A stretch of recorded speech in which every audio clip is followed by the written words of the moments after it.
Hello and welcome to my garden. My name is Jolene and today's video is a bit different than my normal content. You're in for a treat. This is Liam, my son. The video you're about to see is a very special one. My father, David Stottlemyre, gave lectures around the country on gardening with the beginner gardener in mind. I grew up traveling around the country, mostly on the West Coast, listening to my dad give this seminar series, and my sister and I heard them so many times that we always said we could recite them by heart because we knew where all his jokes were, we knew where, the different things he said, and so it holds a really special place in my heart.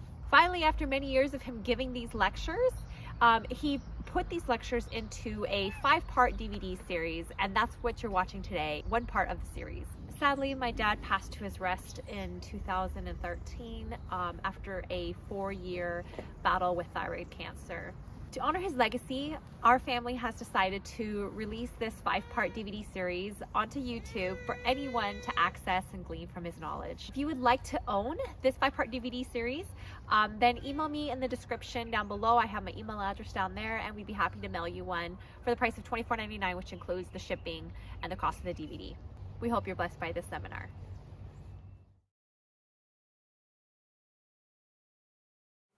I was forced to make this talk. I usually don't like to talk about irrigation, even though I spent years doing irrigation work with avocados, simply because there's so many variables when it comes to irrigation. It depends on so many different things that it's really hard to put something together on irrigation and talk about it.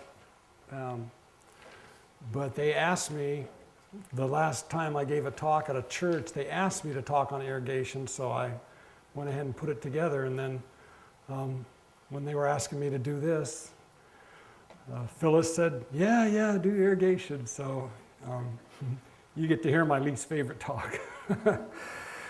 But we will discuss irrigation and see what we can learn from that. Start with a verse again. Then I will give you rain in due season, and the land shall yield her increase, and the trees of the field shall yield their fruit. Wouldn't it be nice if rain always supplied the irrigation we needed when we needed it? I don't know how it's going to be in heaven. Maybe there'll be a mist that comes up and waters everything. But I'm going to look forward to that day when I don't have to worry about irrigation. Amen, I hear. I second the motion. The Lord shall open unto thee his good treasure, the heaven, to give rain unto thy land in his season, and to bless all the work of thine hand. And thou shalt lend unto many nations, and thou shalt not borrow. Interesting that this promise that the children of Israel wouldn't have to lend, they would lend and not have to borrow, was part of the blessing that the Lord was going to give to them, including rain in its season and opening treasure to them. I think they're still lending. I think they're still lending. Yeah, I think they're still lending. And here's another one. For he shall be as a tree planted by the waters. You can see how important it is, water in a land like Israel where it's dry or can be very dry. And that spreadeth out her roots by the river, and shall not see when heat comes, but her leaf shall be green, shall not be careful in the year of drought, neither shall cease from yielding fruit. If you live in a place where you need to irrigate like I used to, you realize how important good water is and timely water and the application of it. There's my daughter out with a little watering can giving some water to some flowers in front of our house. This was, 4 years ago? Something like that. Some of the issues that make it difficult to talk about: the amount of water to apply, when to apply. This is still an argument among people. How frequent to apply. Oh, that's a big one with avocado growers. They don't get into fist fights, but boy, they can be very verbal about how often to apply, how frequent, Method of application. And then you have the compounding factors that make it even more difficult. What soil type do you have? Because that's going to affect how often and the way that you water. The variety of your plant, because different plants have different watering needs. And for me, it gets worse because then you have weather conditions to deal with. Temperature, humidity, wind, all of those things will affect your irrigation. And then you have water quality. Do you have good water? A lot of people up here do have good water. There are some areas where the water's poor, and then what is the problem with your poor water? And you have to take that into account. If you have a lot of salt in your water, you may have to leach periodically to wash those salts down out of the root zone. So all of those things are problems. And then you have your seasons, because your plants, their needs will change as the seasons change. You know, when they're actively growing and they're young, they require a lot of water, and then as they mature and they're starting to die back in the fall, like some of your squash plants or onions, you want to cut back on the water after they have formed. So that's an issue. Soil type, let's talk a little bit about that. What type of soil do you have? If it's sandy, I haven't seen, is there much sandy soil around here? Maybe down by the rivers or something? Most of the soil I've seen here is either a clay or some variation of clay, it seems like. But if you have sandy soil, it drains quick, so you need to water more often. Of course, silt is medium-sized particles. Then you have clay with your real small particles, and that drains slowly, and you have less frequent watering. I was really surprised last year. I had never grown in clay soil until I moved up here, and we had to go away for a week. And when I came back, I just, in my mind, I saw all my corn would be dead, and I mean, everything would be dead, because I mean, down where I used to live, you don't go a week. You can't go a week without watering. I was watering every 2, maybe 3 days. And I came back and everything looked just like it was when I left, and I couldn't believe it. Of course, once the clay soil gets dry, then it's hard to get it wet. I found that out too. Sir, could I ask you a question? Yeah. Is clay, is it a good or a bad thing? Well, loam is the best. Clay is hard to work, but it holds nutrients for a long period of time. Yeah. It holds nutrients well, it holds water well, but it is hard to work with. Loam is your best soil, and you're fortunate if you have loam, because that's a mixture of sand, clay, and silt. It's considered the best type of garden soil because it has a little bit of everything. So you get the good drainage with the sand, but you have the nutrient holding capacity of the clay and so forth. So what type of soil do you have? Well, there's one way you could tell. You could take some soil and you put it in a glass jar and put a little bit of soil in the bottom. Usually what I do is I'll mark with a marking pin the layer, and you fill it up with water and put a couple of drops of detergent like hand soap or just something to break the surface tension. And then you put a lid on it and shake it real good. Give it a real good shaking. Don't just shake it a couple times, maybe a minute worth of shaking. Then you set it down and you start a little timer, okay? 30 seconds, all your sand will settle out first. So anything that settles out in 30 seconds is sand. Everything between 30 seconds and 2 hours is silt, and everything else is clay. So here's a picture of 3 different ones. So this would be your sand, and then you have a layer. This is sand down here, and this would be your silt. Settles out in 2 hours. And the clay, there's a real fine layer. Can you see that small layer of clay right there? And then there's some trash on top of the clay, but kind of Trash, organic matter. the trash is organic matter in this case. And so you have a lot of sand, a little bit of silt, and a real fine layer of clay. And what's left in the water is clay as well. The clay sometimes won't settle out at all. Some of it, it'll just stay suspended in the water. So if you do a test like that, you could fairly quickly see that what are the different components of your soil.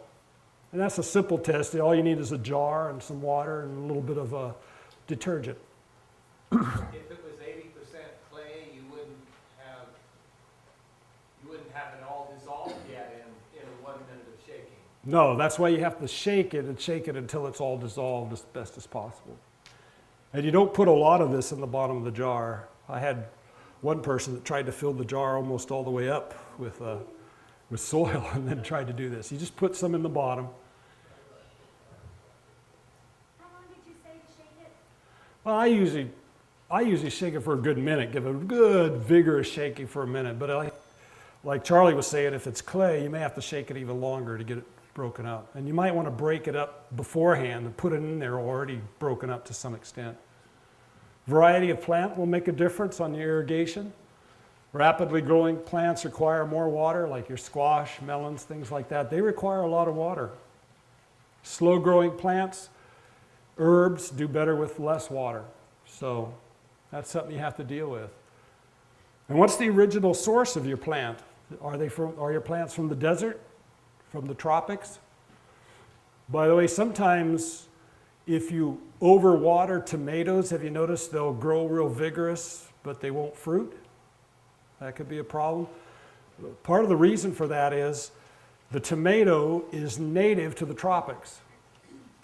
And in the tropics, they have two seasons, a wet and dry. And when the dry season comes, the tomato knows it's time to flower and fruit. During the wet season, it grows vegetatively. So if you give a tomato too much water, and the problem is not always too much water, it's actually air in the soil. If you get all the air out of the soil and it has so much water, the tomato thinks it's in the rainy season, so it just grows vigorously. So you need to cut back on the water so that it thinks it's in dry season now, and then it'll flower and fruit. Weather conditions. If you have hot, dry, windy conditions, puts a lot of stress on your plant compared to cool, calm conditions. That makes sense, but some people don't take that into account. You want to increase or decrease your irrigation based on your weather conditions. And down where we were at, we'd get these real dry Santa Ana winds, they called them, and that would really dry things out. So if we ever saw in the forecast that they were coming up, we would start watering ahead of time, especially avocados, which have the big leaves, and they just suck up the water. I mean, when you start getting a wind like that, they just dry out terribly.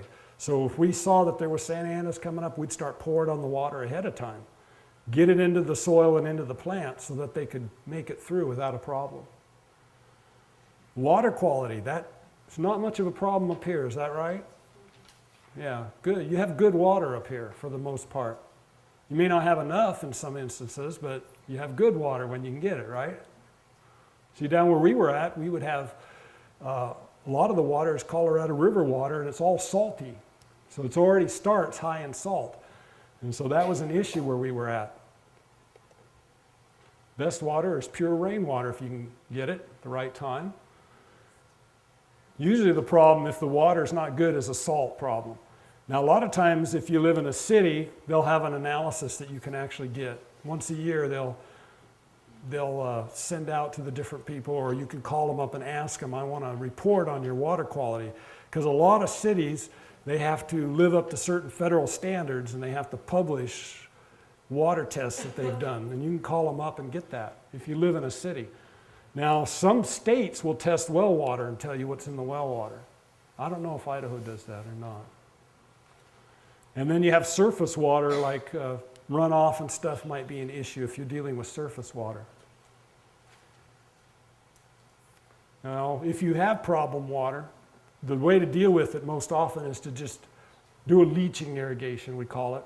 Ever so often when you irrigate, you put on extra water so that it leaches the problem, and usually it's salts. It'll leach that down out of the root zone of the plants. Deal a little bit with the season. Water needs change as the seasons change and the plant matures. Usually less water is needed as they mature. You know, things for like beans and onions, stuff like that. As they mature, you cut back on the watering. Too much water in the fall reduces frost resistance in perennials.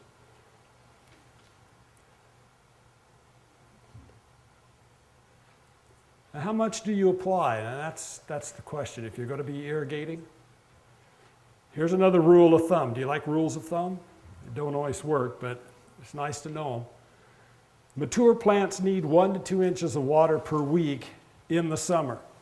Now, an inch of water is a measurement of depth only. It doesn't tell you how many gallons, it just tells you how deep. And if you're watering with something like a sprinkler or something like that, if you just put a little container out there, a little tin cup or something, it'll tell you, you could just see how deep the water. You run the sprinkler and it'll fill up, and if it's an inch deep, you know you have enough water. And you could shut it off. And you want to apply the water until it's thoroughly soaked. And what I would do the first couple of times is I would just go out, I'd water, go out into the garden after a couple of hours, you know, the water's been shut off, and then I would dig down and see how far down that water's gone. Because you could see how far the water has gone because it changes the color of the soil as it, you know, the moist soil looks different than dry soil. And you want to make sure it goes down at least 12 inches deep. And you usually check it after 24 hours. You give it a chance to soak in. People are often, they water the surface and they think that that's enough because the surface is wet. But if it doesn't soak in very far, you haven't done much good. Now, what if you need to convert inches to gallons? And this, I don't think this is in the handout because I just added this. Is it in the handout? No? Because I had somebody ask me this, and I thought, oh yeah, I should put that in there because sometimes it's good to know, like, this is not so much for your garden, but if you have fruit trees and you need to know, I want to put on an inch of water, how many gallons is that? Because we deal a lot with gallons. Gallons is an actual amount, an inch is a depth, all right? So you want to convert inches of water to gallons. There's a formula, but first you need to know the area that you're irrigating. And you need to know it in square feet. So if you have a bush or a small plant, and in this case, I'm just using, let's say it's a small tree that I'm going to irrigate, and that tree is about 3 feet wide on both sides. So you just assume that instead of being round, just make it square, okay? That makes the calculation easy. So if it's 3 feet by 3 feet, that would be 9 square feet. All right, 3 times 3 is 9. So that it's the area that's shaded by the plant, so to speak. You know about the drip line of a plant? You measure the width on 2 sides, and then you multiply that to get the square feet. So for this example, I'm going 3 feet by 3 feet. As the tree gets bigger, you're going to be watering a bigger area. And then here's the formula. To convert gallons from inches, you take your inches times your spacing in square feet, and then you times it by this conversion factor right here. So in our instance, we have 2 inches that we want to apply, and the tree covers 9 square feet, and you multiply that, 2 times 9 times 0.623, and that gives you 11.2 gallons. So you've converted, you want to put 2 inches on. In order to put 2 inches of water on that tree, you need to apply 11.2 gallons. And if you have your trees on a emitter or a drip system, and you know how many gallons that puts out, if it puts out 5 gallons per hour, then you would run that system for a little over 2 hours and you would have enough water for that tree. Do you see how that works? Okay. Now you could do the same thing in your garden if you have a bed that's, you know, let's say it's 10 feet long by 3 feet wide, and 10 times 3, you get 30 square feet, and you can do the same sort of calculation. And you say, I want to put an inch of water on, and then you can do the calculation, and that'll give you how many gallons to put on.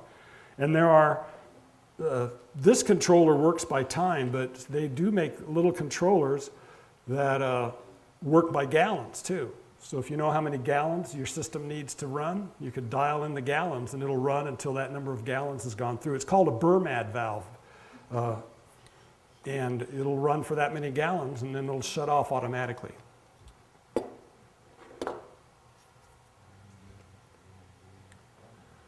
Checking for soil moisture.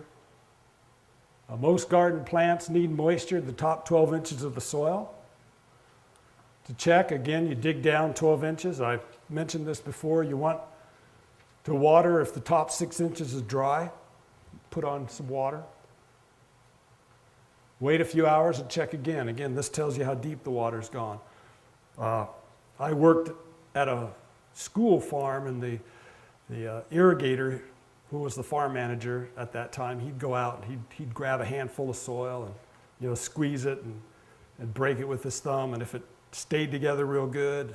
You know, then he knew it had enough moisture in it. If it broke up and was kind of cloddy, then he'd know it's time to irrigate. He was good at it.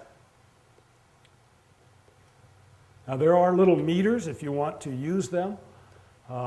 Like this little meter, you stick it, it's kind of like that pH meter that I demonstrated out in the garden.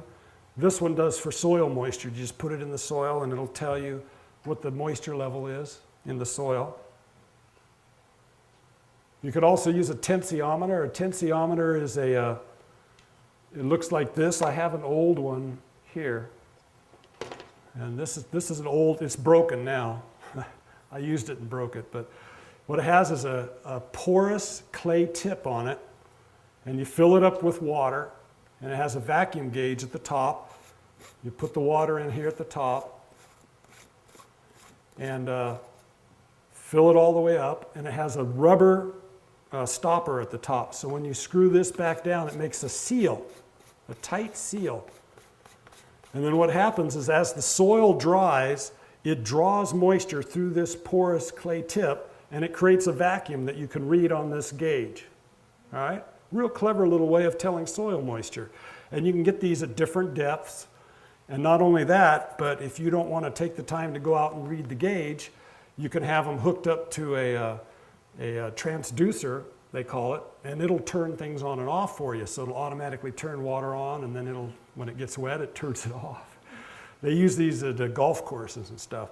And then probably twice a month or 3 times a month, you have to open this up and put water back in, or the fluid back in, the water, because what will happen is as it draws the water out, it creates a vacuum here, but it uses water, and you got to put the water back and start it, reset it. And then the gauge, which in this case, my gauge is all discolored from time. But you look here, when the reading, as I say here, when it gets up to about 20 centibars for sandy soil, or about 30 centibars for loam, then you know it's dry enough to water. And like I said, this is a kind of a scientific way to tell what your soil moisture is, what's happening in your soil at the particular depth. So if you want to read it at 12 inches, you get a 12-inch one of these, and it'll tell you what's happening in your soil as far as soil moisture.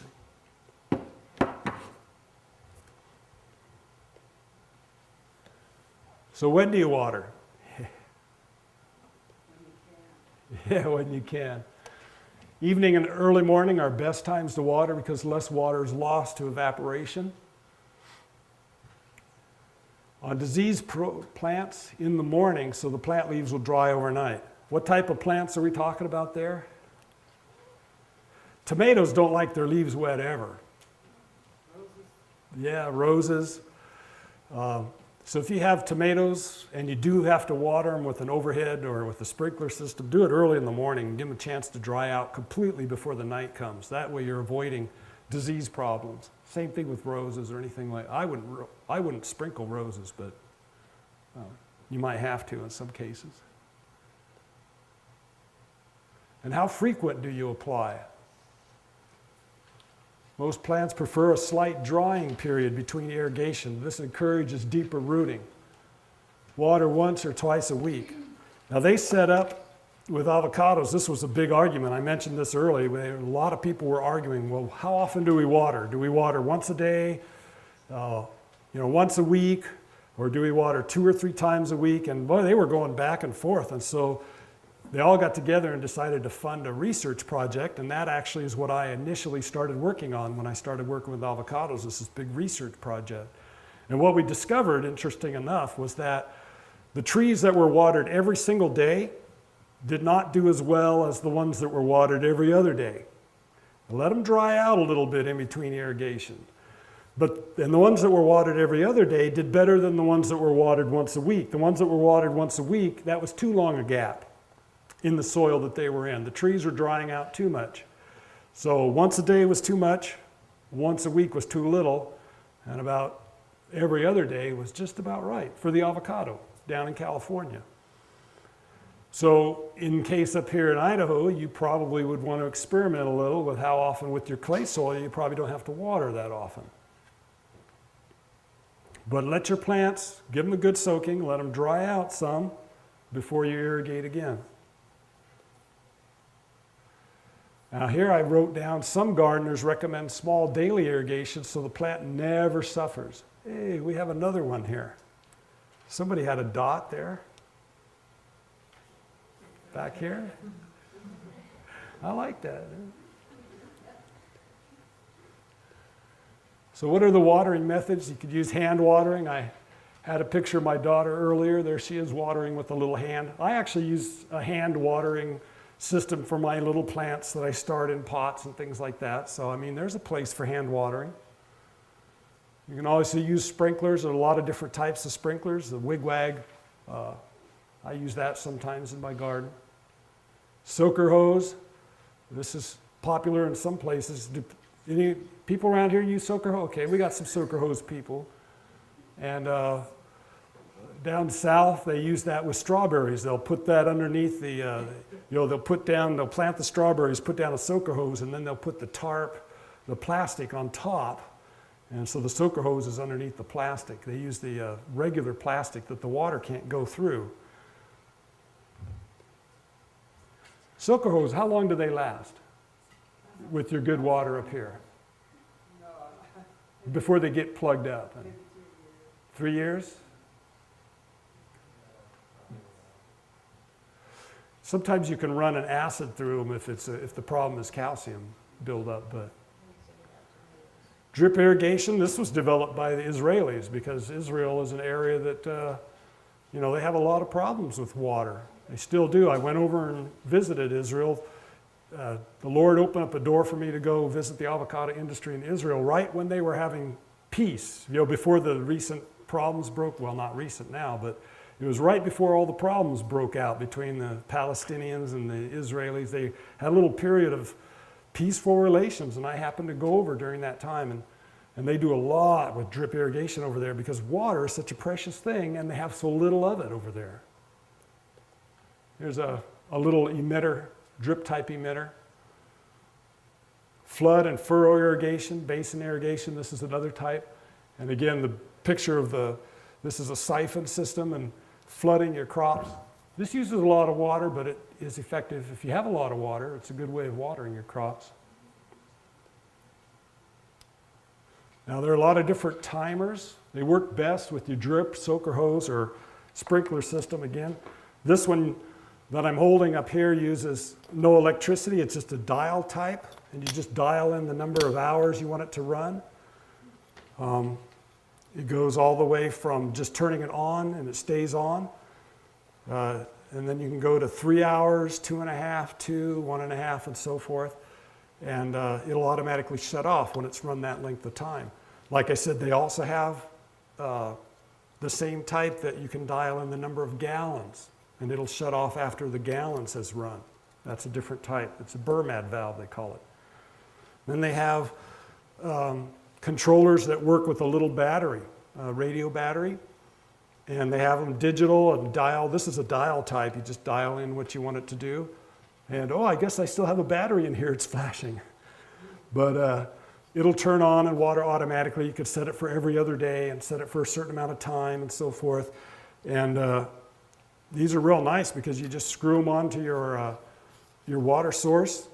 But, of course, you need to have a water source that's on and enough pressure to run one of these things because it needs a certain amount of pressure to turn on and to turn off. So if you have a situation where you need to turn on a pump, then you have to figure something else out. And they have these that'll run more than one. It'll have one dial here, but it'll run 2 or even 3 different lines. And you could set each line for something different. So if you have one water source, and yet you have water going to, say, like berries, and to fruit trees, and to a garden where each one requires a different amount of water, you could just set it, and each one will come on individually and run for the right amount of time for those. And they, like I said, they work with radio batteries, so it's not hooked up to your electric system. They have some of these that are solar powered, and by having them on a radio battery, even if you lose power, which we do up at our house all the time, it doesn't mess your water system up. Irrigation line. So you can have systematic watering of your plants. It's a nice thing to know that when you go away for a week or two, or if you have something that calls you away from your house, everything's going to get watered. But you do need to adjust it for your season. And like at my mom's house, she has all her stuff on, because she's on oxygen. My dad has passed away and my mom lives by herself and she's on oxygen. She can't get out and do stuff a lot. So I set up an irrigation system for her where everything was watered on drips or sprinklers or whatever. And then like 3 times a year, I have a little sheet that tells her what month and to go out and either bump it up or turn it back. And it's fairly simple and she can do that and adjust for the season, which you want to do because you need more water during the summer, and then during the winter you need little, if any. And there's a wide variety of timers, like I already mentioned, that you can get for all kinds of different needs. And again, we showed this I think in the first talk, but this is our little raised bed, and you can see our little drip line coming here. It's the poly tubing, and we have a riser. Let me show you what this little system is. Here's a base, and you put the tube here where my finger is, and you put a hole in it. And then this part here is angled and it goes down. I'm not going to put that through my finger, but you just slip this down in. Here it go in there, and this part slips into the plastic tubing, and it makes a nice seal. And then this is a little spinner type, so it's a little sprinkler, a micro sprinkler. And you can get these to put out different amounts of water. And it's adjustable because this system has a little riser. So usually what I do is I'll take this part off. And early in the season, when my sprinkler doesn't need to be up very high, I just put the sprinkler down low like this, see? And it throws it onto my garden. But as it grows, then I'll add one so it's higher. And if I need to, I'll add 2 even. It gets a little wobbly when it gets real high. And I can move it around, pick my tubing up and move it if I need to water different sections. And it puts on a nice light spray of water. It's not like your rainbirds, it's a real harsh. This is more like rain falling, real gentle. So you have to run it for a while, but it's real nice. Where do you get this? Where do you get these up here? You can order these through your catalogs. I used to get them at a place called Farm Supply, something Farm Supply. I believe I saw them in Lewiston at that irrigation store too, so they may have them there. You might, huh? Right as you come into Lewiston, there's that irrigation place on the right. D&D on Thing Road, and there's quite a bit in Home Depot too. Okay, I've not seen this in Home Depot, but they do carry a lot of stuff. This one I got from Home Depot. This is a little spray type, and again, you just put a little hole. I use a ice pick, put a hole in my poly tubing and stick this in, and this can be moved around, and it puts out a spray. These are real nice for around something like a fruit tree. If you get one that has what's called a notch, meaning it sprays out in a fan pattern, but doesn't spray back against the tree itself. So it sprays away from the tree, but is not spraying on the base of the tree. And you can put one on either side of the tree if you want to, and it sprays out in a pattern. And you can buy these with different heads on them, so as the tree grows bigger, it sprays in a bigger pattern, puts out more water. And there's so much when it comes to irrigation that you can hardly cover all of that. We put in a big, huge irrigation trial in California with the avocados and used the spinner type emitters like this. And we actually had to go through, the trees did so well that they outgrew the ability of the sprinkler to put enough water on the trees. And so we had to change them. I had to go through and swap them all for ones that could put out more water because the trees they shot up and grew so vigorously that the trees, we couldn't put enough water. In a 7-day week, we couldn't put enough water on the trees. They just were doing so well, so we had to go through. And that's the nice thing about these type of emitters. You can get them with different amounts that they'll put out.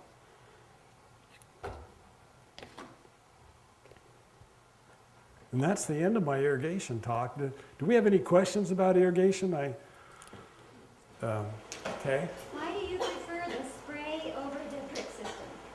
Well, I don't prefer the spray over the drip system, but in certain circumstances, the spray works better. For example, the drip, if you're dealing with a smaller crop that's going to be in one spot for a period of time, a drip that'll cover that area works really nice.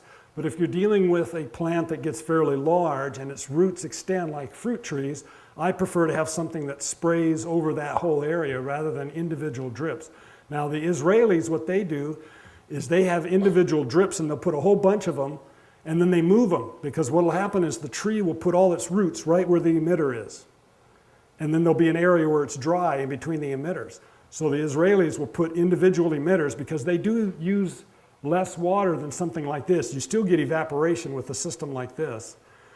And they are so tight with their water that they put individual emitters and they put a bunch of them around the tree, and then they hire, work is cheap, labor's cheap there, so they just hire someone to go and move the emitters, every month or so they just move them. So that way the water, where it was wet this month, next month it's wet over here, and then the tree keeps having to move its roots around to follow the water. So then I'm back to the fruit trees. If you don't want to water your tree trunks, you want the water to spread out. How do you get a sprayer that sprays short enough so under little baby trees like mine are, they don't go out forever and ever? Right, and I don't have that type of emitter here, but they make a special emitter. It's a spray cap. It's a sprayer like this type where it just sprays, all right, out in a fan shape. And they have a special cap that you put on top, and it'll only spray out about this far. And the cap deflates the water and it just dribbles out. And then what happens is as the tree grows, when it reaches the point where you need it to go further, you just take the cap off and then it sprays out further. So can you get that at Home Depot or where? No, I've not seen those at Home Depot, but you can get those through catalogs. And if that's something you're really interested in, I could see if I could track that down for you. Fruit Growers Supply is the name of the place that we used to get a lot of our more specialized irrigation stuff. And I don't know if they have that up here. They're not very common, but they carried a lot of good irrigation stuff. And I need to look at the place in Lewiston again to see what they have, because they may have the same type of stuff. Probably find them online. Hmm? Probably find them online. Probably find them online, yeah.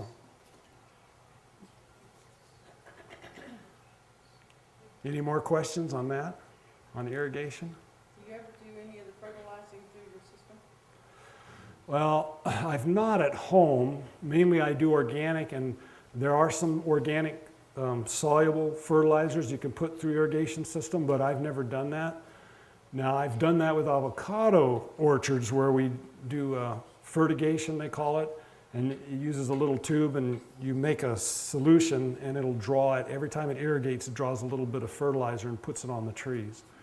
Are you interested in that? Yeah. And they have some systems where it works on a Venturi system where it actually draws the fertilizer in with no moving parts, meaning you don't need an electrical, you don't need a big system, all you need is flowing water. And then it draws the nutrient solution up into the system at the right amount for your tree or your crop. We have some fruit trees, but they're pretty far away from where our water supply is.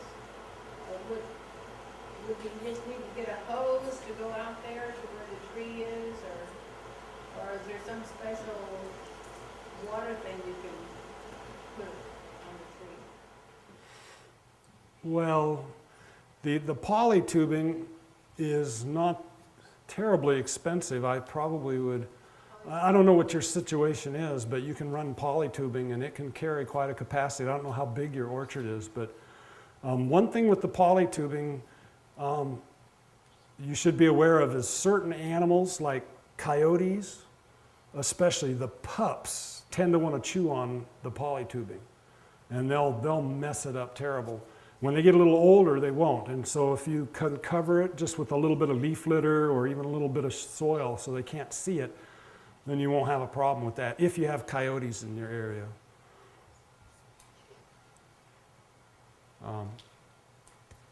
Any other questions?